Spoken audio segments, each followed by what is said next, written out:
Sa, ako na magtataguyod ng ano na... Madali na makausap si Alias Gawa. Madali na makausap. Ako na magtataguyod na maayos na pamilya.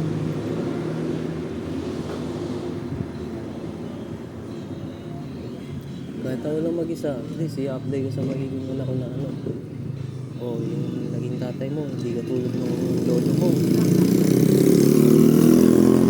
May asawa mo na, babae ka rin. Pero mali naman talaga yun ano eh. Mag-aasawa ko pa eh. Ano ka na, mga anakan mo pa. Diba?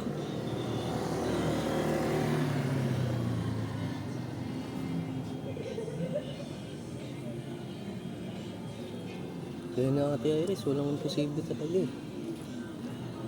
Ano lang eh, talagang tiyaga lang. Kung ako sa'yo, tiisin mo yung ano sa elos. Subukan mo pa rin maghintay. Natay lang Pag-asa ka dyan, talaga. Nakikita ko eh. Bilang binata, nakikita. Tapos ikaw naman, ikaw yung messenger ko kaya ano eh. Ikaw yung may connection niya Alias Gawa. Nakikita mo naman. Bagay kami, di ba? Sabi ko. So, maayos naman sigurong future na...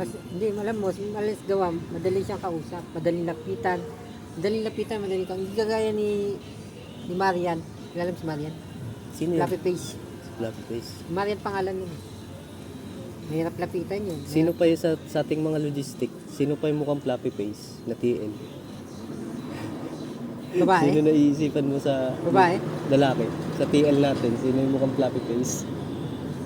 Ako ko lang. Yung mataba yun dito. Fluffy face yun. Kaya fluffy face. Din ko na ano eh, na alyasan eh kasi mukha kasing fluffy yung pisngi. Pag mukhang fluffy yung pisngi, tatawagin ko fluffy face. Yung fluffy kasi, yun yung tinapay na bilog na ano malambot. So fluffy face talagang pinakilala ko sa'yo. Fluffy talaga, di ba?